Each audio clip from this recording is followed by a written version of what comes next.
Discuss करते हैं कि भाई जो टैरिफ है इसका क्या असर है। तो यूएस टैरिफ हाइक्स जो आपने 2025 के अंदर देखा कि जो टैरिफ हाइक्स है और उनका चाइनीज गुड्स के ऊपर खास करके जो टैरिफ है या ग्लोबल ट्रेडिंग पार्टनर्स के ऊपर जो उन्होंने लगाया, ठीक है जी, उसके ऊपर क्या असर हो रहा है। तो उसका जब डब्ल्यूटीओ के रूल्स हैं या ट्रेड वॉर्स हैं या ग्लोबल सप्लाई चेन है उसके ऊपर क्या असर हो रहा है। अब देखिए हमने जो फर्स्ट क्वेश्चन डिस्कस किया वो क्या किया जी कि यूएस चाइना ट्रेड राइवलरी जो है, ठीक है, तो यूएस चाइना ट्रेड राइवलरी का ग्लोबल जो इकोनॉमिक्स है उसके ऊपर क्या असर है, ग्लोबल इकोनॉमिक मार्केट्स या फाइनेंशियल मार्केट्स के ऊपर एज ए होल हमने उसके इंपैक्ट को जो है वो अभी तक डिस्कस किया। और हम ये देख रहे हैं कि अमेरिका क्या कर रहा है, चाइना क्या कर रहा है और ये स्टार्ट बेसिकली कहां से हुई है। अब जो सेकंड क्वेश्चन है अगर वो इस एंगल में आपसे पूछता है क्वेश्चन, ठीक है, कि क्योंकि सबसे ज्यादा तो यही हाईलाइटेड रहा कि टैरिफ लगाए जा रहे हैं जी, टैरिफ वॉर हो रही है सारी की सारी, तो ये जो टैरिफ हाइक्स हैं चाइना के ऊपर या दूसरे ममालिक के ऊपर, तो इसकी जो है वो क्या असरात जो है वो आ रहे हैं। तो अब जो यूएस जो है वो टैरिफ हाइक्स कर रहा है जी, रिसेंट उसने जो एस्केलेशन की है, खास करके उसने जो टारगेट किया वो चाइना को किया कि यहां तक कि आपने देखा कि भाई 4 महीने पहले तक 245% पे 245% पे जो है वो टैरिफ पहुंच गया था जो अमेरिका ने चाइना के ऊपर लगाया, क्योंकि ट्रंप साहब ने समझा कि शायद ये चीजें बस मुंह से निकाल दो तो चीजें ओके हो जाएंगी। लेकिन जब उन्होंने देखा कि भाई ये तो उल्टा उन्हीं के ऊपर पड़ रहा है, उन्हीं के फाइनेंशियल इंस्टीट्यूशंस के ऊपर पड़ रहा है, उन्हीं की जो है मार्केट्स है उनके ऊपर पड़ रहा है, तो फिर आहिस्ता आहिस्ता आपने देखा ट्रेड डील्स स्टार्ट हो गई। फिर जो है वो राउंड 1 हुआ, राउंड 2 हुआ, मुख्तलिफ राउंड हुए और अभी जो रिसेंट हुआ तो उसके अंदर जो है उन्होंने आके इसको जो है वो कम किया है और 1 साल तक का मजीद टाइम दिया है कि भाई हम 1 साल में जो है वो मजीद बातचीत करके कोई रास्ता निकालेंगे। क्योंकि अमेरिका को इस बात का अंदाजा हो रहा है कि भाई टैरिफ लगा के चाइनीज के ऊपर तो हम कहां जाएंगे, दूसरी बड़ी इकोनॉमी है तो हर चीज इंटीग्रेट है, तो हम देख रहे हैं। लेकिन उसके बावजूद जो है वो चाइना के ऊपर लगाया, ईयू के ऊपर, अपने ही ट्रेडिंग पार्टनर के ऊपर लगाया, मेक्सिको के ऊपर, कनाडा के ऊपर लगाया। आप देखिए कनाडा अमेरिका के ताल्लुकात कितने अच्छे थे, लेकिन इस टाइम पे सबसे डाउन गए हुए हैं टैरिफ की वजह से, ठीक है। मेक्सिको के तो पहले इतने अच्छे नहीं थे, ईयू के साथ कितने अच्छे थे, उसके ऊपर लगाया, जापान के ऊपर लगा दिया। तो जो इंटरनेशनल ट्रेडिंग सिस्टम है उसके ऊपर बहुत ज्यादा जो है वो इस टाइम पे प्रेशर है। ये पूरे का पूरा सिस्टम जो है टैरिफ्स की वजह से और बहुत ज्यादा खराबी पैदा हुई भी है इसके अंदर। तो जो पॉलिसी शिफ्ट है बेसिकली, अब देखिए मैं आपको लास्ट में क्या कहा कि अमेरिका की एक ही पॉलिसी है इस टाइम पे मेगा की। अब मेगा कह देना आसान नहीं है, बल्कि अगर हम जब इसको थोड़ा सा देखेंगे कि इसके पीछे फिलॉसफी क्या है, क्या अब इसके नतीजे के तौर पे फॉरेन पॉलिसी जो है वो अडॉप्ट करेंगे या उनकी जो पॉलिसी है, ठीक है, वो पॉलिसी क्या होगी, किस तरह से पॉलिसी रिकमेंडेशन है। अब मैंने आपसे कहा कि इससे पहले अमेरिका ने पिछले 100 साल क्या किया जी, उसने, या पिछले 50 साल आप कह लें, कोल्ड वॉर के बाद उसने मुसलसल दुनिया के हर जो है वो मामले के अंदर जो है वो टांग अड़ाई है, ठीक है। जैसे अफगानिस्तान है, चाहे जो है वो इराक ईरान है, वियतनाम की वॉर है, लेकिन अब उसका जो फोकस है वो इंटरनल फोकस है। इंटरनल फोकस का मतलब ये है कि अब उसका सारा जो फोकस है वो अमेरिका को ग्रेड बनाने पे है, ना कि उसके इत्तेहादियों को। उसका ये मानना है कि भाई हमसे बाकी सारे फायदा ले गए, हम पीछे चले गए, ठीक है, तो अब हमें ईयू से कोई फायदा नहीं, कनाडा से कोई नहीं, हमने तो अपना ट्रेड डेफिसिट बैलेंस करना है। तो अब हमारा जो फोकस है वो मुल्क के अंदर ज्यादा रहेगा, तो हम अंदर जो है वो इन्वेस्टमेंट करेंगे और उसको ग्रेड बनाएंगे। हमें किसी से गर्ज नहीं है कि वो हमारा दोस्त है, दुश्मन है, कुछ भी है, हमने अपने ट्रेड को बैलेंस करना है। अब अमेरिका इस पॉलिसी पे जा रहा है कि भैया हम दुनिया के पंगों से कम हो, थोड़ा पीछे हटेंगे ना, लेकिन अभी तक नजर तो नहीं आ रहा, लेकिन कोशिश हो रही है। तो वर्ल्ड ट्रेड ऑर्गेनाइजेशन जो है वो पैसिव हुई हुई है इस टाइम पे, हमने देखा वो पैरालाइज हो गई है। उसकी पॉलिसीज को ना चाइना की साइड से माना जा रहा है ना यूएस की साइड से, यूएस जो है उसके ऊपर कंट्रोल रख के बैठा हुआ है। तो इस टाइम पे हालात जो है वो ये हैं टैरिफ की वजह से। Impact on WTO rules and multilateral trading norms, कि अब इसका जो सबसे पहला असर है, क्योंकि जो टैरिफ हाइक्स है इसका जो पहला असर आया वो किसके ऊपर आ रहा है जी, डब्ल्यूटीओ के ऊपर।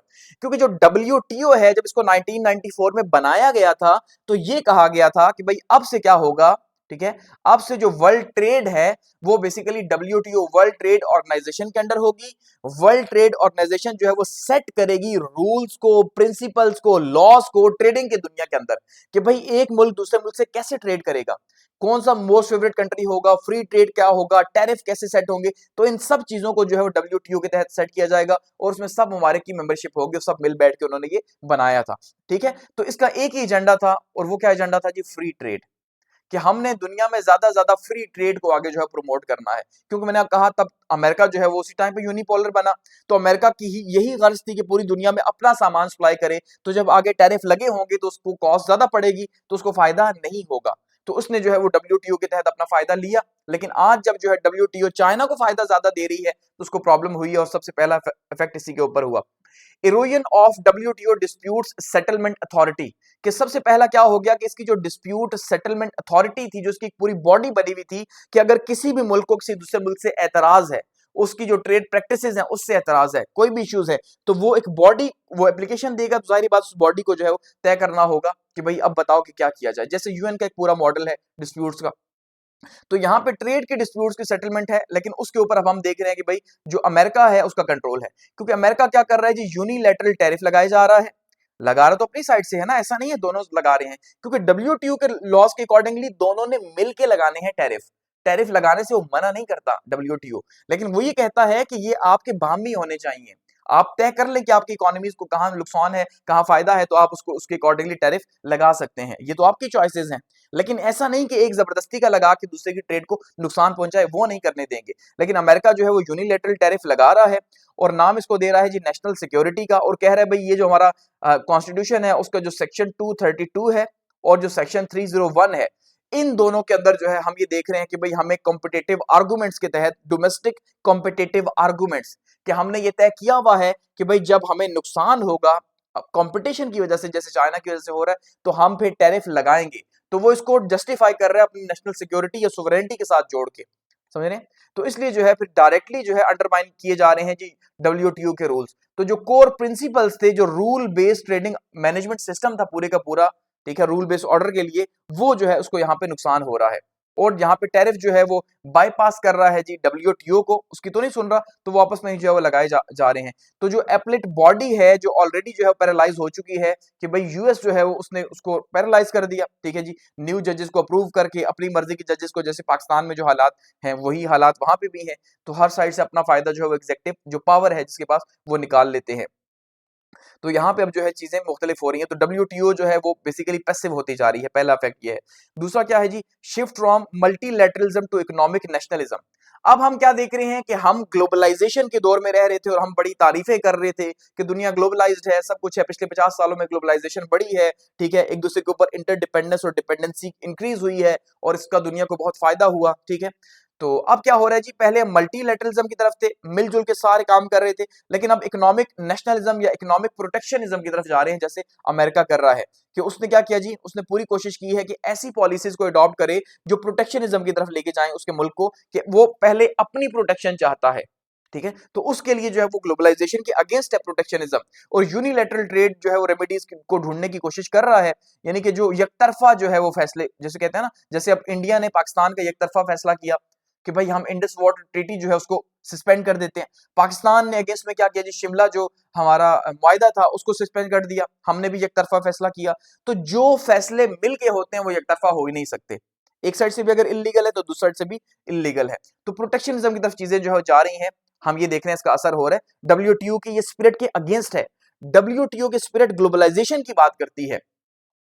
नेक्स्ट क्या है, intensification of global trade Wars. अब हम क्या देख रहे हैं कि भाई जो ग्लोबल ट्रेड वॉर है, जिसको अभी हमने पूरे क्वेश्चन को डिस्कस कर लिया, कि वो क्या है, वो बढ़ती जा रही है। जब WTO के ऊपर इसका असर आ रहा है तो इस टैरिफ की वजह से क्या हो रहा है जी, यूएस चाइना जो राइवलरी है या ट्रेड कन्फ्रंट्रेशन है, वो क्या हो रही है, वो सिस्टमैटिक राइवलरी में बदलती जा रही है मजीद, कि अपने आप को सिस्टमैटिकली एक दूसरे से दूर कर रहे हैं। चाइना की अपनी रिलायंस के भाई ब्रिक्स के थ्रू एक नई करेंसी जो है वो इंट्रोड्यूस करवा दें, ठीक है, या एससीओ के अंदर कोई फ्रेमवर्क लेके आ जाए। सो सिस्टमैटिक वे के अंदर जो है वो चीजों को अपने एंगल से देख रहे हैं, अमेरिका अपने एंगल से देख रहा है। तो हम देख रहे हैं किस तरह से जो है वो सिस्टमैटिक इकोनॉमिक राइवलरी हो रही है, प्रॉपरली सिस्टम्स को टच करके स्पेसिफिक एरियाज को, जैसे टेक्नोलॉजिकल कंपटीशन है उसमें चाइना को मात देने की कोशिश की जा रही है। स्ट्रेटेजिक डीकॉपलिंग है जी, उससे अपने इंस्टीट्यूशंस को दूर किया जा रहा है, ठीक है, ताकि उनके साथ जो डिपेंडेंस थी वो कम कम की जा सके। सप्लाई चेन की जो डोमिनेंस है उसको बेहतर किया जा रहा है, ठीक है। और अमेरिकन जो टैरिफ चाइनीज गुड्स के ऊपर है, उसके बदले में जो इलेक्ट्रॉनिक्स या रीन्यूएबल एनर्जी है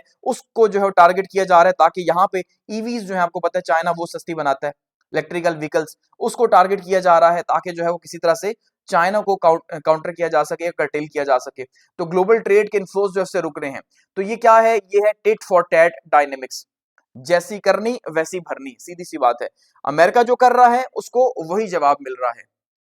ठीक है ना, जैसा मुंह वैसी चपेट पाकिस्तानी मुहावरे में कहते हैं। तो बेसिकली ये जैसी करनी वैसी भरनी वाली बात है कि जो आप करेंगे वही आपको करना पड़ेगा, तो वही आपको जवाब मिल रहा है। और जियो इकोनॉमिक्स फ्रेगमेंटेशन हो रही है, ठीक है। जियो इकोनॉमिक्स का मतलब होता है, जियो का मतलब होता है जमीन। तो जो स्पेसिफिक मैप के हिसाब से अगर हम देखेंगे ना, तो मैप के हिसाब से फ्रेगमेंटेशन हो रही है। ये चाइना, ये अमेरिका।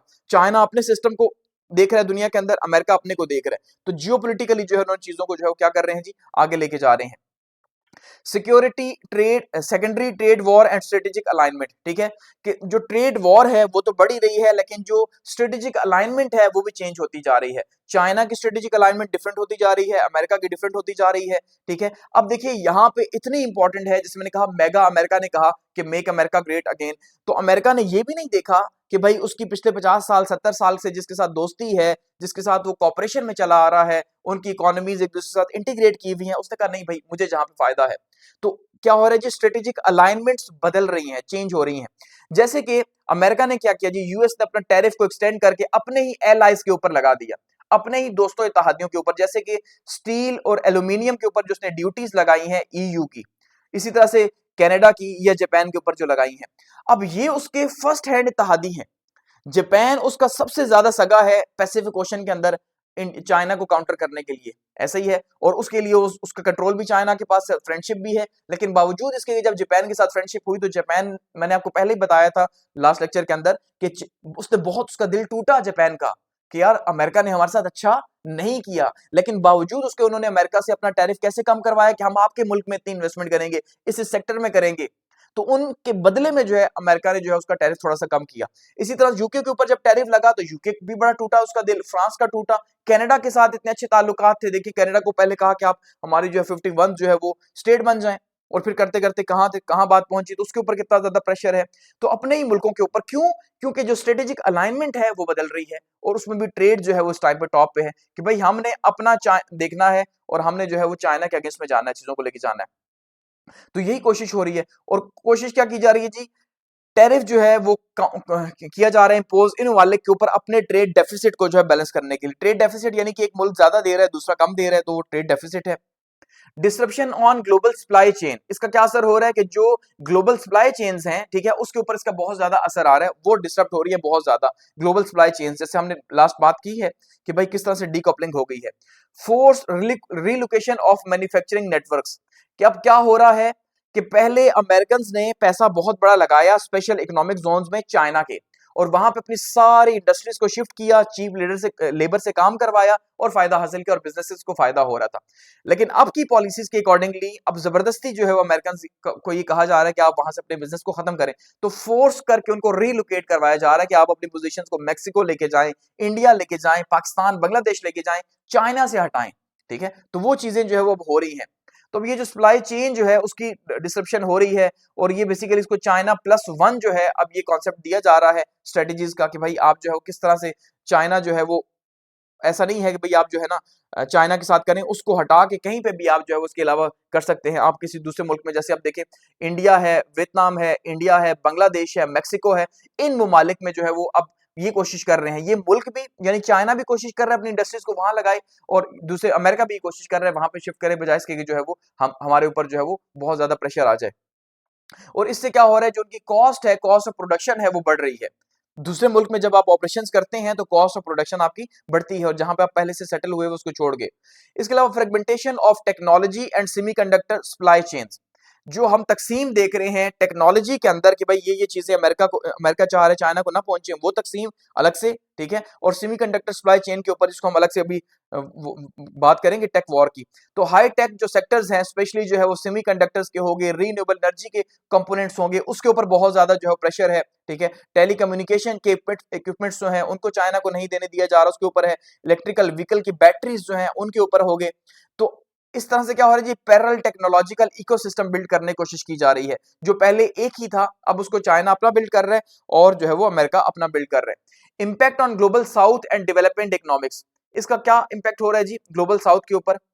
ग्लोबल साउथ जो है वो mixed economic opportunities and risk, उनके लिए रिस्क भी हैं और अपॉर्चुनिटीज भी हैं। अपॉर्चुनिटीज क्या हैं कि जैसे हमने बात की है कि भाई वो जो है वो अब साउथ एशिया के अंदर, साउथ ईस्ट एशिया के अंदर या लेटिन अमेरिका के अंदर फैक्ट्रीज लगेंगी तो उनको फायदा होगा।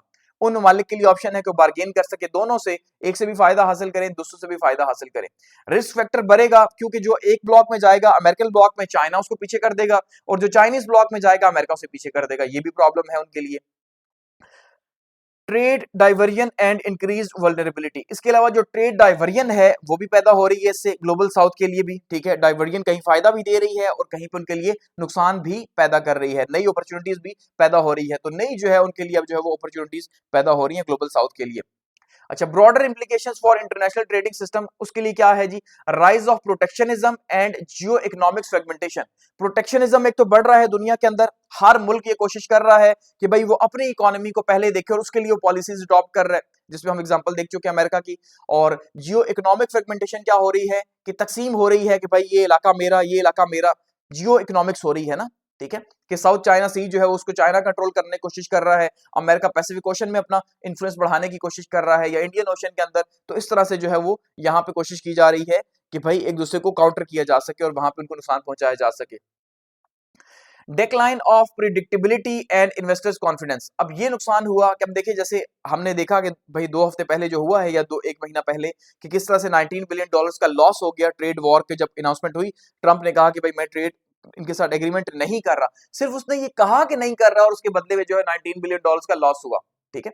सो उसका मतलब ये कि प्रिडिक्टेबिलिटी जो है वो कम हो गई, प्रिडिक्ट नहीं कर सकते कि इन फ्यूचर ट्रेड में क्या होने लगे, कभी भी ऊपर नीचे हो सकता है और उससे फाइनेंशियल मार्केट्स जो है वो शेक हो सकती हैं और बहुत नुकसान हो सकता है। तो इससे इन्वेस्टर का जो कॉन्फिडेंस है वो जाहिर बात है शेक करेगा कि मैं पैसा लगाऊं कि ना लगाऊं, कल को क्या जियोपॉलिटिक्स बन जाए, क्या जो है नया लॉ आ जाए, किस तरह से हो जाए, तो ये भी बहुत ज्यादा मुश्किल हो रही है। तो एट द एंड हम ये कह सकते हैं जो टैरिफ हाइक है, अभी हम आगे इसको देखेंगे कितना लगाया भी है, तो जो टैरिफ रहा 2024 में, इस टैरिफ की वजह से जो है वो ग्लोबल इकोनॉमी जो है, ग्लोबल इकोनॉमी पे बहुत ज्यादा प्रेशर पड़ा है, ठीक है, ग्लोबल इंस्टीट्यूशंस पे प्रेशर पड़ा है, और इसका डब्ल्यूटीओ पे बहुत ज्यादा प्रेशर पड़ा है कि उसके लॉज जो है उसको बुरी तरह से जो है वो आप ये कह सकते हैं कि उनको जो है ज्वाइन किया गया और उनको जो है वो तहस नहस करने की कोशिश जो है वो की गई है अमेरिका की तरफ से भी और चाइना की तरफ से भी। तो ग्लोबल जो सप्लाई चेन है उसके ऊपर भी इसका बहुत ज्यादा जो है वो असर पड़ा है, स्ट्रेटेजिक राइवलरी के ऊपर, ठीक है। अब यूएस टैरिफ हाइक्स अगर हम देखते हैं किसके ऊपर कितनी लगी हैं ताकि आपको आइडिया हो जाए, तो उसकी जो लिस्टिंग है तो बेसिकली अब एक साइड से लगाया जा रहा है, दूसरी साइड से भी लगाया जा रहा है। तो यूएस लगा रहा है तो रेसिप्रोकल टैरिफ भी लग रहा है, यानी वो लगाएगा तो आगे से चाइना भी लगाएगा। तो अब यूएस जो है उसने क्या किया जी, 10% टैरिफ से जो है वो स्टार्ट कर दिया बेस लाइन से, और इससे फिर उसने जो है वो आगे आहिस्ता आहिस्ता अप्रैल 2025 में उसने अनाउंस किया था कि मैं टैरिफ लगाऊंगा हर एक के ऊपर भाई, और अपना जो नुकसान है उसको पूरा करने की कोशिश करूंगा। जैसे चाइना के ऊपर उसने, मैंने आपसे कहा कि 245% तक टैरिफ लगाया, लेकिन फिर जब मजबूर हुआ तो उसने उसे नीचे किया, और इस टाइम पे जो है रेसिप्रोकल टैरिफ 34% है। दोनों नहीं एक दूसरे के ऊपर जो है वो लगाया हुआ है, लेकिन अभी भी ट्रेड डील जो है बातचीत चल रही है कि 1 साल तक का टाइम दिया हुआ है कि भाई हम इसमें कोई नया मैकेनिज्म लेके आए, लेकिन कितना ज्यादा उसको बढ़ा, पहले कितना लगाया गया, ठीक है जी, फिर बहुत ज्यादा नुकसान हुआ। इंडिया की बात करें तो इंडिया के लिए भी देखिए साल काफी मुश्किल रहा। अब 25% है, लेकिन आपने देखा कि भाई क्या हुआ कि पहले उसको जो है वो ट्रेड डील ही नहीं मिल रही थी, ठीक है। तो ट्रेड डील ना मिलने की वजह से अब वो फिर चाइना की तरफ गया, रशिया की तरफ गया, और फिर करते करते करते अभी जो है वो डिफेंस पैक्ट हुआ और उनके आपस में मामला कुछ सेटल डाउन हुए हैं। सबसे ज्यादा फायदे में हम ये कह रहे हैं जी पाकिस्तान रहा, सबसे कम जो टैरिफ इस टाइम पे लगा है वो पाकिस्तान के ऊपर लगा है, और ये हम पाकिस्तान यूएस और अमेरिका रिलेशंस में बात कर चुके हैं कि भाई सबसे कम टैरिफ उसने अपने दोस्तों पे, तहादियों पे नहीं लगाया, बल्कि पाकिस्तान पे लगाया, वो भी 19% का क्यों लगाया, तो हमने वहां पे उसका डिटेल से उस क्यों का जवाब लिया है पाक यूएस रिलेशंस के अंदर। तो 19% जो है पाकिस्तान के ऊपर इस टाइम पे है। कनाडा की बात करते हैं तो जिसका बड़ा इत्तेहादी रहा, 35% जो है वो उसके ऊपर लगा हुआ है, ठीक है, डिफरेंट सेक्टर्स के अंदर अलग से। यूरोपियन यूनियन के ऊपर जो है वो 15% है, लेकिन साथ में एल्यूमिनियम के ऊपर, स्टील के ऊपर जो है वो 35% से ज्यादा है, ठीक है। अदर डेवलपिंग कंट्रीज पे जो है वो रेसिप्रोकल टैक्स लगा हुआ है, तकरीबन हर मुल्क के ऊपर ही जो है वो अच्छा खासा टैक्स उन्होंने जो है लगाया हुआ है, और वो टैक्स रिड्यूस करने का एक ही तरीका है कि आप ये कह लो, हाँ भाई मैं अमेरिका में $600 इन्वेस्ट कर रहा हूँ, हाँ भाई मैं $1000 इन्वेस्ट कर रहा हूँ फला इंडस्ट्री में, फला में, फला में। तो जो जो ममालिक जापान की तरह, यूके की तरह, फ्रांस की तरह, ठीक है, सऊदी अरब की तरह जो है वो इन्वेस्ट कर रहे हैं, या पाकिस्तान की तरह कुछ दे रहे हैं अगेंस्ट में कि भैया आओ हमसे लेके चले जाओ, उसके बदले में हमें फैसिलिटेट करो, हमारा ऑयल लेके चले जाओ, मिनरल रिसोर्सेज लेके चले जाओ, लेकिन हमें फैसिलिटेट करो, तो वो उनके साथ कुछ बेहतरी हो रही है। Major trade disputes and case examples अगर हम लेते हैं तो यूएस चाइना जो है वो डिस्प्यूट रही है 2025 की सबसे हाईलाइट अगर हम इसे देखें, और रेसिप्रोकल टैरिफ जो है वो एक दूसरे के ऊपर लगता रहा कि 100% टैरिफ पहले लगाया गया, ठीक है जी, और उसके बाद करते करते 245 और फिर रिड्यूस करते करते जो है वो 34% के ऊपर पहुंचे हैं। यूएस कनाडा और मेक्सिको जो है ये ट्रेड इनकी डिस्प्यूट रही है शदीद किस्म की। मेक्सिको गुड्स के ऊपर 25% लगाया गया पहले, ठीक है, कनाडा के ऊपर 35% है, और उसको बहुत ज्यादा प्रेशर, और फिर आपने देखा कि किस तरह से जो उनकी इकोनॉमी के ऊपर बहुत ज्यादा जो प्रेशर आया। और इसके अलावा ऑटो के पार्ट्स, ऑटोमोबाइल पार्ट्स जो है उनके ऊपर लगाया गया, तो कुछ स्पेसिफिक इंडस्ट्रीज को टारगेट अलग से किया गया है इस टैरिफ से हट के। यूएस इंडिया जो है वो ट्रेड टेंशन रही हैं शदीद किस्म की, जो कि अभी जो है वो 25% पे आके रुकी हैं, ठीक है, और उनकी टेंशन की वजह से भी जियो पॉलिटिक्स जो है वो काफी ज्यादा बदली रही। यूएस और डेवलपिंग कंट्रीज के साथ जो है उसके हालात आप देख लें कि उनको भी टारगेट किया जाता रहा। तो ओवरऑल हम ये देख रहे हैं कि भाई मेजर जो है वो ट्रेड डिस्प्यूट्स 2024 में इस टैरिफ को लेके जो है वो लगी रही हैं, ठीक है। तो ये हमारा टैरिफ हाइक्स था, और आगे बढ़ेंगे और हम बात करेंगे जी जो टेक्नोलॉजी की वॉर है